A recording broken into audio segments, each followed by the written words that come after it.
they become less and less accurate. Oftentimes, these meters are referred to as analog power meters. Some people believe that the analog power meter generates less magnetic interference than a modern electronic digital meter. However, the opposite is the case. Let's let Mr. Towns of Westinghouse explain the inner workings of an old-fashioned electromechanical meter. And later, I'll return in another segment and explain the inner workings of an electronic digital meter, and we'll make the comparison. There are two things to keep in mind about the old-fashioned meters. One, they are old, and they have many, many moving parts, which require adjustment to maintain accuracy, and they wear out over time. Secondly, in a single-phase residential meter, there are 3 magnetic coils, 2 current coils, and 1 voltage coil. These coils produce magnetic fields and consume valuable power. Let's listen to Mr. Towns.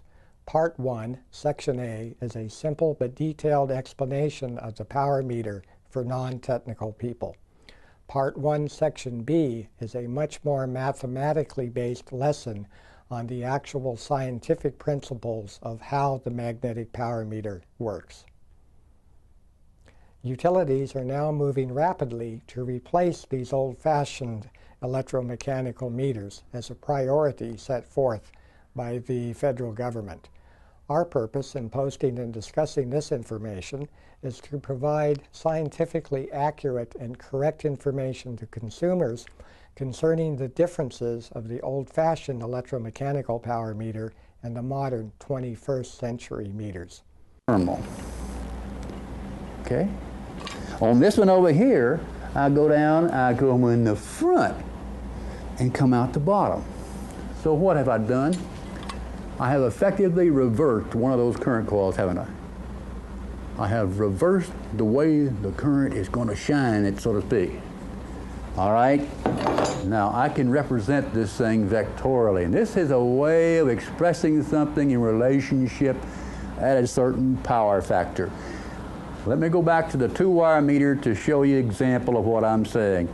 I've got an E sub NA, which I applied to the voltage coil of that device. And what this is a way of representing that voltage at an instantaneous value of time. I am going to declare that the load which this meter is metering is a unity power factor load. That is, the voltage and the current are in phase. They're one on top of each other.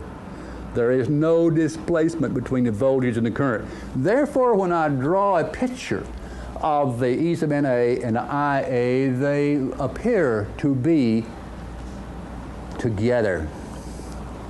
Let me just show you something.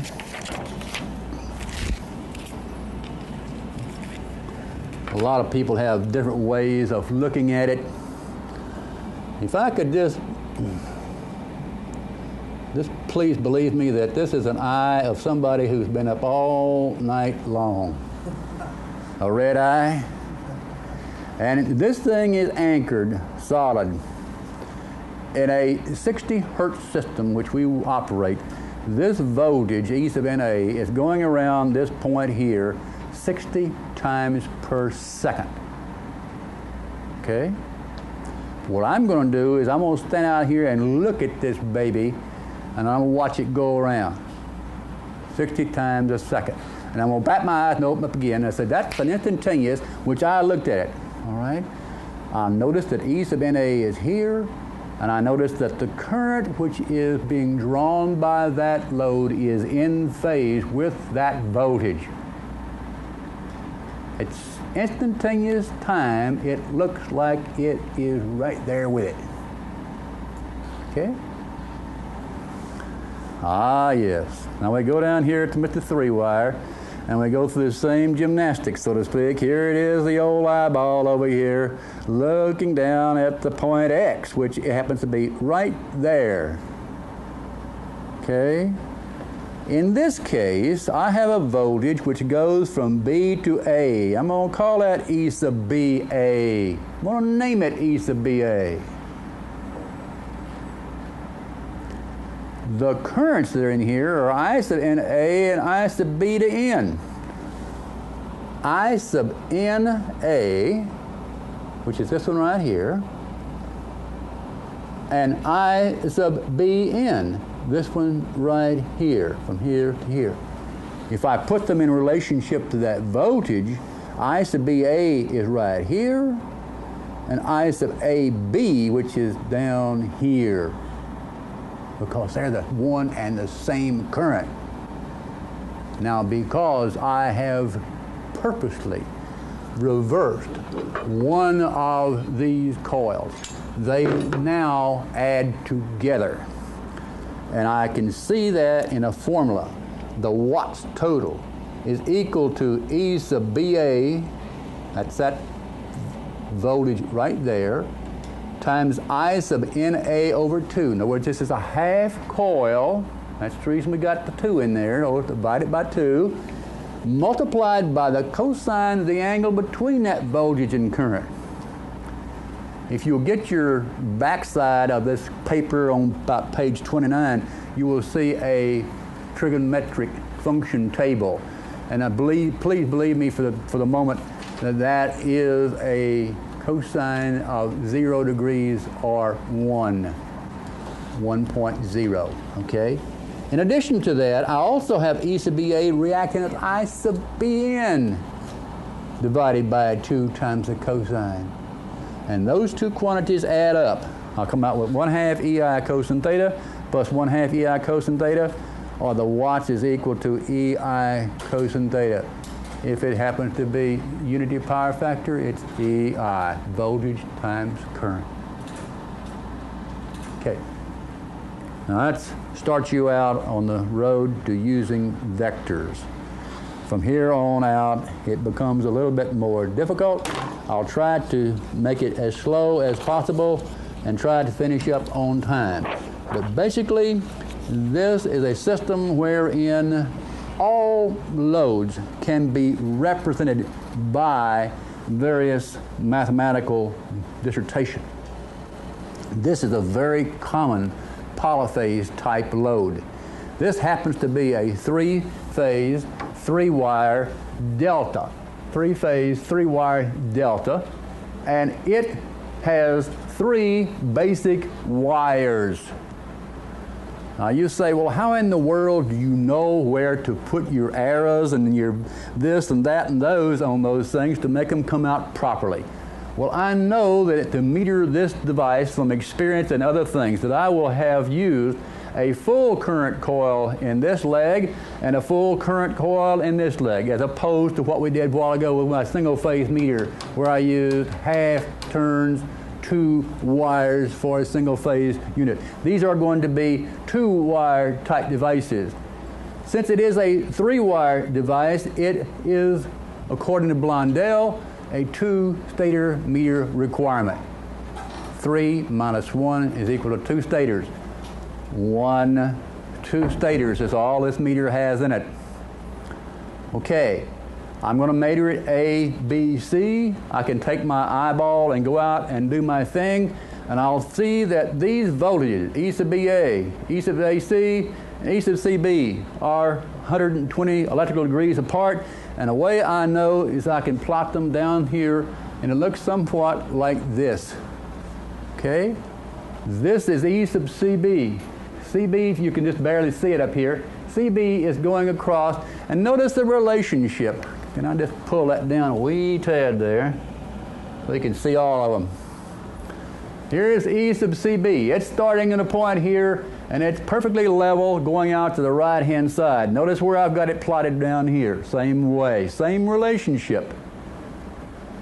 E sub BA, which is this voltage here, BA, A at the top up there. In fact, it's lettered for you. You'd see it very easily there. And finally, we got the other one with E sub AC. It ought to be heading that direction. Well, it happens to be E sub AC down here.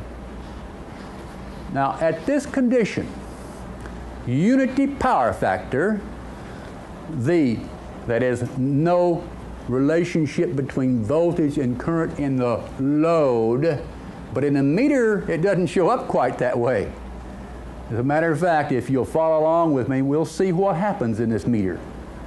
I'm going to look at a point and find out what these currents are. One of the laws of the electrical business is that if you take currents about a point, that is a point like this, you can actually write a mathematical equation about those currents. Matter of fact, they happen to be that if you take IA and IEC and IBA and add them up, they got to be equal to 0, depending on which way the arrow is going in that particular relationship.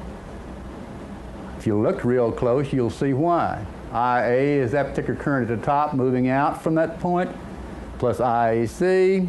AC is that particular voltage current that you see over here, and minus IBA. IBA would be this one right here.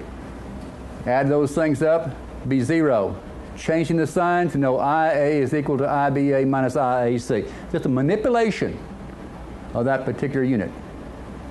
Knowing that, I can plot those things on this particular diagram, and I can write an equation for the total watts of that three-phase, three-wire delta meter. It comes out to be E sub CA, that's what's over here in this very top unit, times IA, which is that current. Let me get up here so I can see it. I'll sort of turn it down a little bit there. All right. It's this voltage right here, CA, IA times the cosine of 30 minus theta. You say, golly, where the heck did that come from? Well, let's find these things first of all. Where is ECA? Well, it's minus the ICA up there, so it's right here. And where is IA? Well, IA is right next door to it. Here they are, right here. What's the angle right in here? Well, if I took a protractor, I would soon find out in this 60-degree relationship and so on that there's 30 degrees in there. 30 degrees. So if I look down here, I say ECA times IA times the cosine of 30 degrees. Now, if I have my eye out here looking at this thing go around, A, B, C relationship, IA on a lagging condition, that is, if it was a load which was not unity power factor, was lagging, that is, it was like a glass of beer, had a lot of foam on it. You know, it's not quite 100%, a little less than 100%. Y'all laugh about that. Y'all had that example before, huh? I could have used a peanut vendor, or I could have used the donkey, you know, chasing the carrot. But all those things which add up the power factor says if they are displaced, then they are going to give you a different relationship. As I can see this is going to happen right now, I have cosine of 30 minus theta. This is going to be moving in this direction as it lags. The poorer the power factor, the more IA is going to be in this relationship to CA. Okay? So I say it's IA minus that particular angle which it moves. Plus the fact I'm going to have E sub CB and IB working in there. E sub CB, where the heck is E sub CB? Oh, that's right here.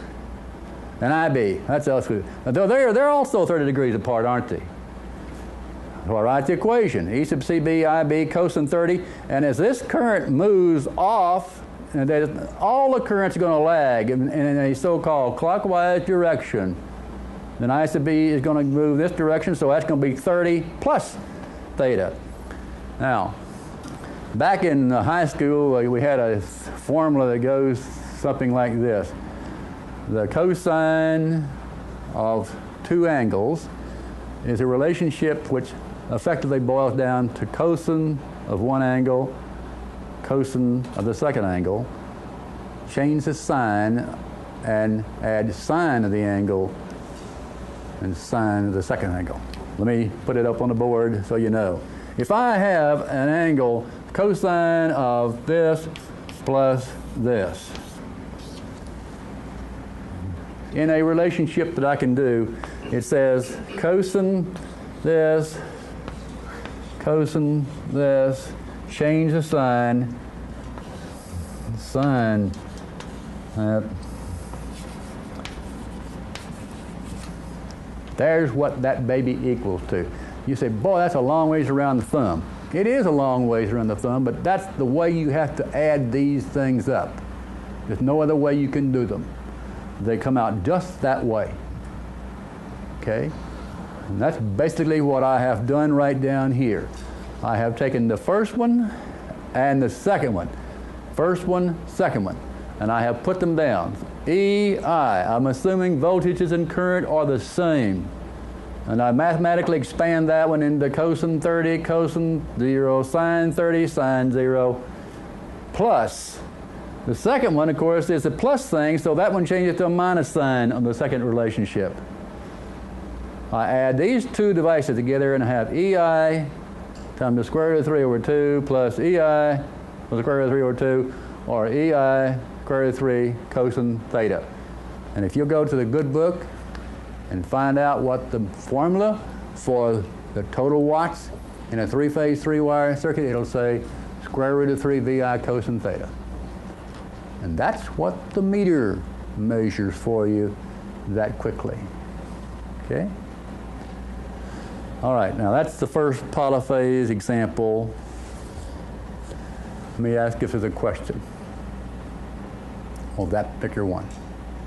Is there something in there that completely snows you that I should go back and do again, or I can help again? It's a mathematical way of expressing what a circuit is in relationship to that meter. It's going to meter that particular service. Now, this doesn't come easy. You're taking a 4-year engineering course in 5 minutes. But please believe me, if you'll take what you have here and a Meterman's handbook and one of your buddies back there, you know, the guy who's supposed to be the engineer of the place or somebody who has some electrical knowledge, you know, sit down and you become familiar with these things, and boy, this is a real valuable tool to have in your toolbox. No question about it. It does a beautiful job. But it's not all this difficult. There are a number of things that can happen to us. Let's just go ahead and go to the next one and see what it looks like in relationship to what we just did. Here is that question that I said I was going to promise you.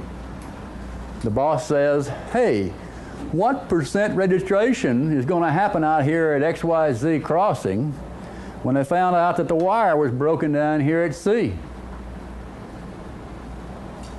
What do you think the meter is going to register if that happens to you? Well, what you do, since you know that the load is a 240 volt load, 30 power factor, 100%, therefore we know if the thing was operating properly, we'd have a square root of 3 VI cosine theta. That's exactly the formula we just got through going through, right? And if this thing was operating properly, 240 volts and 30 amperes on it, we'd have 12,470 watt load. That's what we'd have on there. That figures out to be, you know, kWh, 12.47 kW, which is a nice load. I mean, it'll sit there and grind in a few dollars per day and help pay our salary and so forth. But only if it's doing what it's supposed to do. Here is a case in point where they found out that somebody is, you know, didn't tighten the screw down just right, or something happened. You know, it could be a rat gnawed it in two and committed suicide and all that. It could be a dozen things. But it just didn't come loose accidentally, so to speak, but some way. And when it did, here's what happened. Notice that you get a connection right here, goes through this bolt coil, down through this wire, and it comes down here where it normally, uh-oh, that's open. And it comes down here and it goes backwards through that bolt coil or wire, and finally ends up right there. So actually these two coils, the volt coils of the meter, are now in series. One of them is backwards and both of them are hooked across AB. That's exactly what happens. Believe that? Meantime, back at the ranch, the load of 30 amperes is still flowing through this current coil, or 30 amperes are flowing through that current coil. This is the load out here, which we know is 12.47 kW load. How can we tell how much we lost? Or maybe we were fortunate, maybe we gained. Well, you'd be lucky if they gain. Very seldom they ever gain. I'll show you in a few minutes about how it gains. But let's see what this one does if this happens to us. You've got to sit down some way to visualize what happens to you. In this case, we know that the voltage applied in this case is E sub BA. to those coils, one in series with the other one of them backwards, such that we see E sub BA over 2 in one direction, E sub AB over 2 in the second direction. And since these are delta devices setting 120 degrees apart, I sub A and I sub B is in there at their proper relationship. If I write the formulas for this, I will see that what this device is going to do is have a voltage applied to it and a current applied to it, which is normal, but you're going to have a 30 plus theta on one side and a 30 minus theta on the other.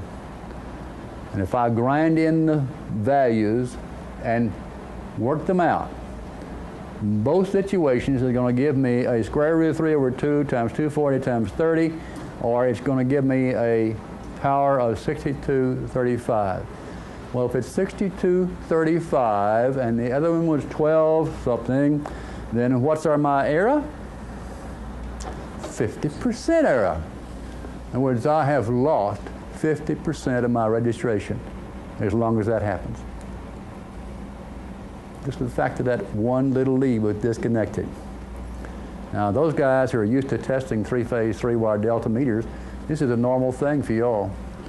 What you do is you take your test clip and you lift off that terminal and the meter will be running at high speed. Ever tried that little trick? You know what that is. It tells you automatically that you're going to get 50%. If it was running at 100 revolutions an hour, it's now running at 50 revolutions an hour. So you know the thing is properly hooked up, except for the fact that you don't have that little point in there which we lost. Any questions about that? Larry? All right. Okay. Let me continue on down the road a little piece then. Page 12. This probably is one of the most difficult meters that manufacturers make to explain.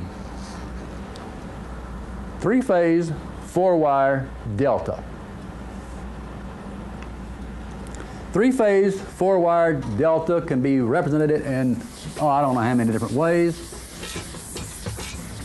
It's sort of like guys who wear bow ties as opposed to other ties, you know. Sometimes I wear red ones, and sometimes I wear blue ones, and sometimes I don't wear any at all. You know how it is. But the same thing applies to three-phase, four-wire delta. Boy, there's a lot of different ways you can go to town on this baby. Of course, the reason we do it, of course, is pretty obvious.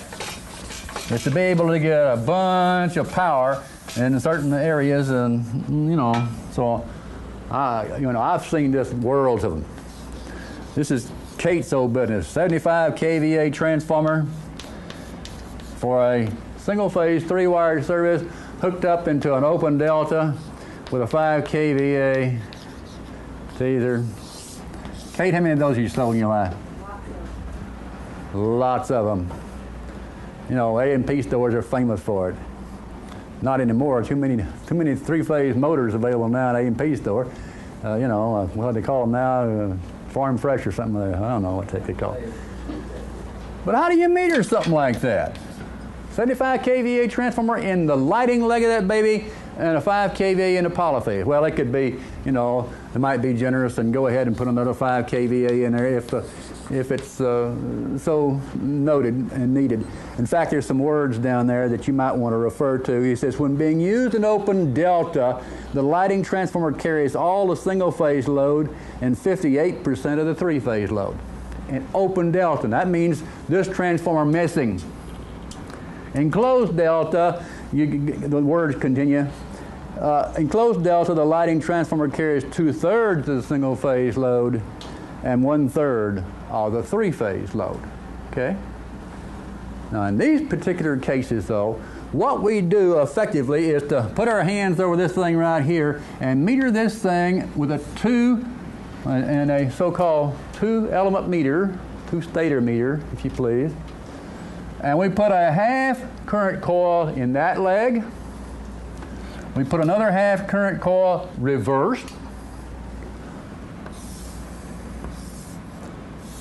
And one stator. And what do you have right there, fellas?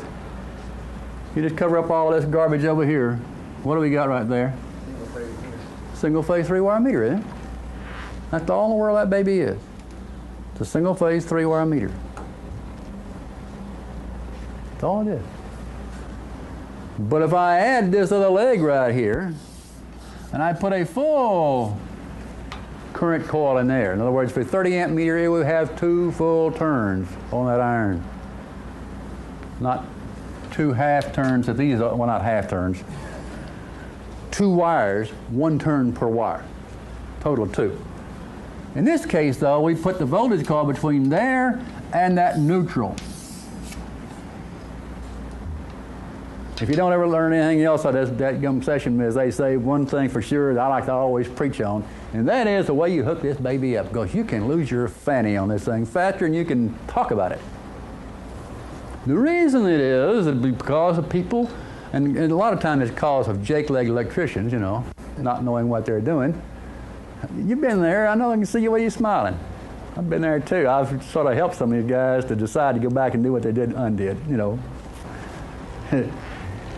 It's a situation wherein the transformer has to be hooked up a proper way. And if it's a self-contained meter, as I have shown you right here, it's very important that these 4 terminals right over here be reserved for the single-phase load. Okay? I don't care if you put this leg in first and this one in second, or you put this one in first and this one in second. I don't care. As long as they feed out to the load right there. Thirdly, this leg down here always, no exception, always goes on the right-hand side. Now this has various joyful names: stinger leg, power leg, high leg, bastard leg. You know, it's got a lot of different names in the industry coast to coast. But I don't care what happens, it always goes here. Now usually the utility wires it up with number 6 hard drawn, or, you know, might go to 4-0 if he had a real big load, something like that on self-contained. That's all he has on this thing, see, on the terminals. What do they have down here? Well, you might have 500,000 circular mills or some crazy thing like that. So the jake leg comes out there and says, hey, I can't move that dadgum 500,000. So he comes up here and he swaps one of these babies because he's done screwed up and wired the motor inside wrong. His motors are running backwards. You know, you've been there. What happens to the poor guy who's got the situation? Well, he loses his fanny. Because, buddy, the numbers really go to heck in a handbasket. Let's go through this thing and talk about it, what this meter does and so on. Transformer-wise and connection-wise, I think you probably can already see what we have done here. Here is your 3-wire service right here. Here is that half 1-turn unit. Here's the other turn unit reversed. Remember, because it's a single-phase service effectively. Here's a full service down here, which meter in this current, and this voltage between that hot leg and the neutral. Okay, next page, please.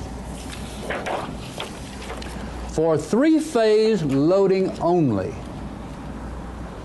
that is, a load which is across the wires, the neutral is there, but nothing is being drawn through that neutral. There's no single phase, it's all 3-phase. In this case, we are seeing voltage E sub BA, that is that voltage which is across there. This one is saying E sub NC, which is that voltage there to there. It's across an IC, IA, and IB. Of course, in these cases, they divide them by 2 because they are half turns. Remember? Remember, just like on this baby right here. These are half turns. So we take the current, if it's 200 amperes flowing through, each one of these things effectively see 100 amperes only. 100 amperes each, total of 200. And we can go through our same procedure we did before and plot out all that this device sees. We know in this particular case that if it's a 3-phase load, the formula for the 3-phase load on this device is the square root of 3 VI cosine theta. It's the same thing as the 3-wire delta, because that's what it is. It's measuring load that comes off A, B, and C. Neutral's not involved. The voltage is 240, the current is 30, power factor 100%. We know that the load is 12,470, identical to what we got through going through a while ago. Okay? Now we want to look and see where those particular things are in relationship to each other. E sub BA. E sub BA happens to be this particular voltage that you see right here. Notice it's in the same general direction that I've got right here. I've made these things so that they sort of fall on top of each other. Easy to visualize, a little easier to visualize. E sub NC, which is this voltage across here. If you look down there, there it is. See? Now the currents at DC is IA over 2. Well, here's IA. Where is IA over 2?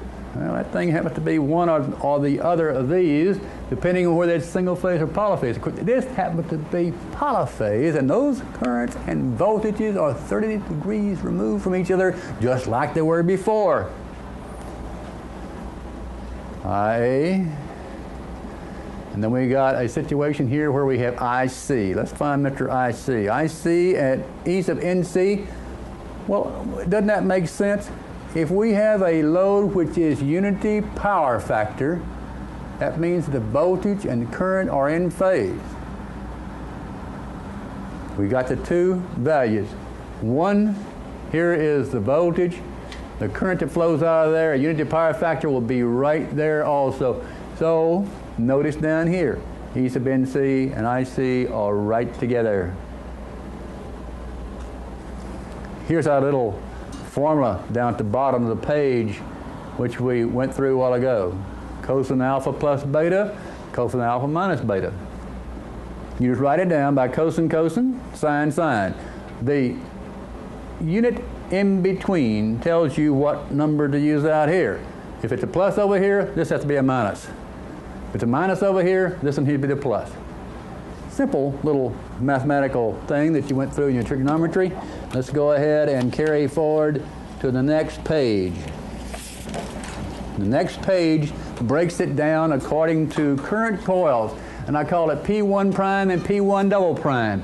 That is the power in each one of those segments. Where first one looks at a cosine 30, the second one is cosine 30 minus theta, because they're 30 degrees out of phase at unity power factor. We expand it, and we come out with all this particular mathematical dissertation. We substitute. Now, for instance, cosine of 30 degrees is square root of 3 over 2. I mean, that comes right out. In fact, that's on page 28 in the back side of your paper there. You can look over in the back side, page 28, and you can find all those quantities by angle, so it's a little easy to substitute in. You can substitute all that in, you come around with P1 plus P1 double prime as being the square root of 3 over 2 pi cosine theta. Now, that is only 1/2 of the total load. That's the part that ran through the single phase side of this baby. Now we have to figure out what run through this big thing called the power leg. And that happens to be P2. EI cosine theta, square root of 3 EI, because that particular voltage there is not 240 volts. What is the power leg of a 240 volt delta service? How many volts is that? 208 volts. Now a lot of people have gone to 240 slant 480. That's especially true out on the West Coast. California, Nevada, those people out there have got a whirl of that new voltage because they're required to put that grounded delta in. Apparently there's something out there in the codes that's required those good people to do away with the so-called corner grounded 3-wire delta. They can't use that anymore. Or they don't use it anymore, I'm not sure which. I don't know whether there's a grandfather clause in it or not, but we see a lot of people now buying 240, 480. If it's 208 volts on a 240, 480 volt delta, then on a 240, 480 volt system like that, you would have what? Maybe, I said that wrong. 120, 240 4-watt delta is 208. A 240, 480 would be 416 volts. Okay? But I can look at it by saying it's a square root of 3 relationship, which gives you that 208 we're talking about. And I work that baby out, and I find that that thing is going to be exactly the same. Square root of 3 over 2 EI cosine of theta. Exactly the same.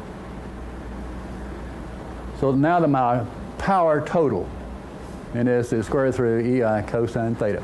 In other words, it's exactly the same as we got a while ago for a three-phase, three-wire delta.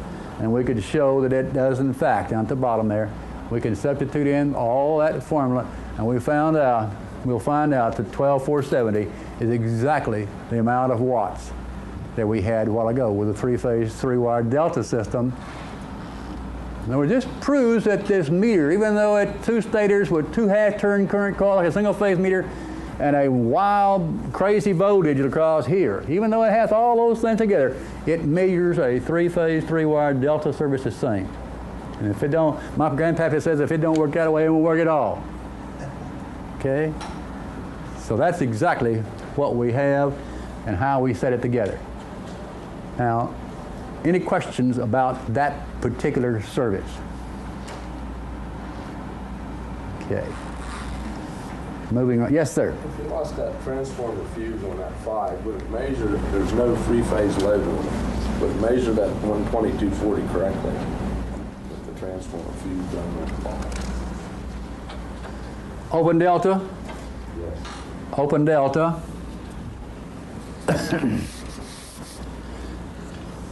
And you have a fuse right here.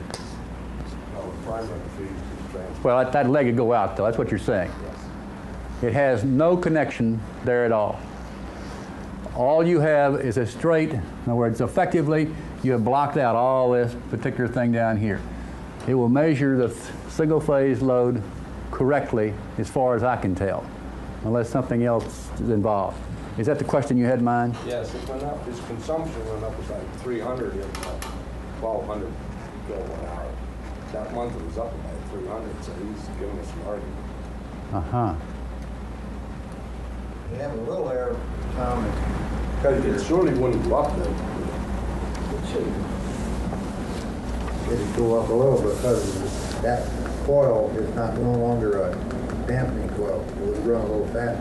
Yeah, that could mount to maybe 1/10 or 2/10 of 1%, but you know, not very much. Yeah.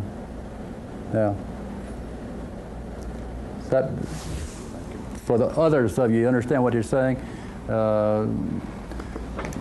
When you open this up, you have lost the potential or the voltage cross here. You've lost that completely. Any load in here would not be measured. The only thing effectively measured is this. Since you have lost this because of an open fuse, then you have, well, there's a theory about polyphase meters that says if you got an element here, and this shaft, and an element here, and this is the volt coil, and this is the volt coil, if you open this one up, then the voltage drag or potential drag, depending on what book you read, is lost, and therefore it's going to speed up somewhat. Maybe 2/10, 3/10 of 1%. No big deal. Depends. What that ought to do is burn up his motors. Yes. At our church. Yeah. Yeah. If it's just. CP&L dropped the phase on us, not to slam CP&L, but they dropped the phase on us, and our three-phase motors went single phase, and it burned 3 of them up, 3 air conditioned air handlers. Huh. So see, That's right, because you. go single phase, just two phases single phase on a 3-phase motor, chances are you'll burn it up. Good point. In your example that you gave, you had experience in this. Was any motors involved? Well, he didn't, this is no ice cream place, and it's a farm, he kept the 3-phase, which, and it was probably out 6 weeks, maybe, something like that, before we... In other words, he didn't have any 3-phase motors effectively in that ice cream shop. Mostly single phase. Well, most of those coolers are single phase, aren't they? Yeah. Good point. Good point. Any other questions or examples? These are good to have. You know, exchange information, things that you've run across. This is one of the beauties of these schools. And in other words, you get a lot of theory, but you also get a lot of interchange of things that happened to me and what I did in case off. So that's good. Thank you very much for that. We appreciate it. Okay. Let's go ahead and move along. I'm still effectively on the three-phase four-wire delta because I want to go through that particular relationship that deals with single phase only. And this is single phase only where effectively I'm not concerned with this part over here, but I want you to be sure and notice in this particular case, this is if you got load X, that is between this line and this line, that is between A and neutral, X. You get a 5 amp, 120 volt power factor of 100%. I know that I'll have 5 times 120 times the cosine is equal to 600 watts. What does the meter see in that case? I know what the load is, but what does the meter see in this particular case when you only got a load in that particular line? Well, we got a voltage across here, which is from here to here. That's from here to here, and that's 240 volts, right? 240 volts. It's a 5 amp load. Well, it's 5 amp through here. 5 amps right down through here. But since it's a half turn coil, then it's 5 over 2. Let's see. Right here. 5 over 2 times the cosine. And that comes out to be same thing as the cosine of 0 degrees is 1. 5 over 2, 2.5 times 240 is 600 watts. In other words, it does properly meter a single phase service, even though it's a polyphase meter and with only one element effectively energized. Similarly, we can go through an exercise where we have a load Y only. Y in this case is a 5 amp, 120 volt power factor of 86%. That is, the voltage and the current are displaced by 30 electrical degrees, or 86% power factor, if you please. In this case, we know that 5 amps times 120 times the cosine of 30 comes up to be 520 watts. Well, the meter sees 240, 5 over 2 times 86, the same as we saw earlier for three-phase, three-wire delta. And in this case, it comes up to 520. In other words, it